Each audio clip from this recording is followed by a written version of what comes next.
Hartlike goeiemôre van my kant af weer eens 'n voorreg om so saam met u te wees en mag die Here vir ons ook ryklik saam seën.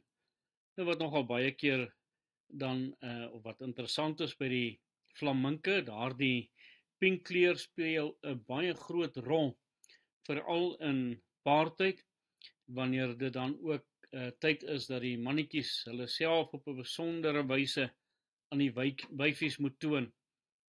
Daardie kleintjies, hulle het so kleur van 'n grys by geboorte. Dit staan bekend as donsagtige vere en dit is eers na 'n paar keer wat hulle dan verveer het, waar hulle dan ook hierdie pink kleur kry. En iets wat dan baie interessant is dat hulle nie met daardie pink kleur gebore word nie. Net so ook wanneer dit kom by heiligmaking, is dat ons is nie gebore met hierdie heilige lewenswandel nie. Maar wanneer ons weergebore is, en Here ons nuut kom maak het, is dit 'n proses om te groei.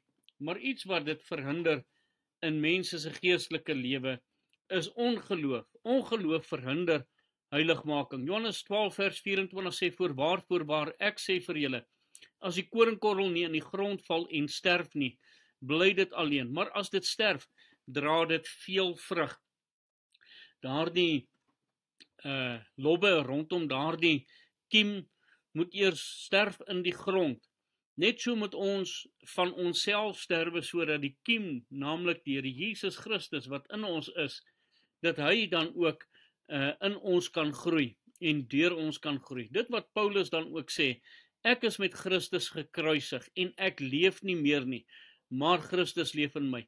Hierdie lewe om in Christus dan ook te lewe, beteken ek moet ook sterwe in myself.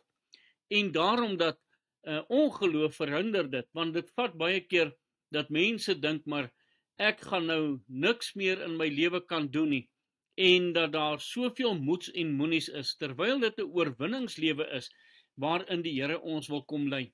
Numeri 13 vers 27 en 28, en hulle het hom vertel en gesê, ons het gekom in die land waarheen u ons gestuur het, en waarlik dit loop oor van melk en honing, en dit is sy vrugte.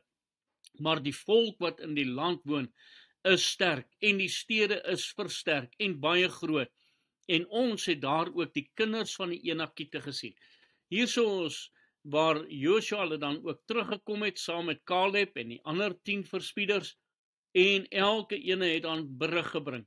10 van daardie verspieders het hierdie volk so beïnvloed, dat hulle ongelowig begin raak het, en nie meer op God vertrou het nie, maar eerder op die grootheid van hierdie volk, waar hulle dan hierdie land in besit moet neem. Maar dank die Here, dat daar enkeles is, soos 'n Caleb en 'n Joshua, wat steeds op God vertrou, wat hierdie oorwinningslewe gesoek het, en 'n verlange daarna gehad het, en gesê het, en hierdie volk aangemoedig het, deur te sê dat ons hierdie land in besit kan neem. Daar is 'n oorwinningslewe vir ons, en die Here het dit moontlik gemaak, deur sy opstanding, deur sy kruisdood, sy opstanding, en ook sy hemelvaart. En daardeur wil hy ook vir ons sê, deurdat hy al hierdie dinge deurgegaan het, kan hy ons ook help, veral in hierdie proses van heiligmaking. Numeri 13 vers 30 en 31, toe het Caleb die volk stilgemaak teenoor Moses en gesê, laat ons gerus optrek en dit in besit neem, want ons kan dit sekerlik oorweldig.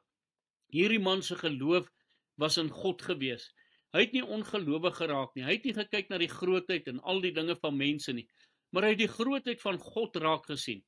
Maar die manne wat saam met hom opgetrek het gesê, ons kan nie teen die volk optrek nie, want hulle is sterker as ons. Kyk net die hoop waarin hierdie mense hulle dan gestel het, in ons krag, terwyl dit in Christus se krag is, waarin die oorwinning dan ook behaal kan word.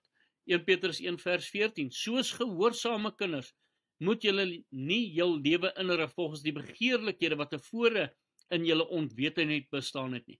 Maar soos hy wat julle geroep het heilig is, moet julle ook in julle hele lewenswandel heilig word, omdat daar geskrywe is, wees heilig want ek is heilig. Hierdie pad sou die Here nie vir ons gesê dat ons heilig moet wees, as daar nie so weg was vir die kind van die Here nie.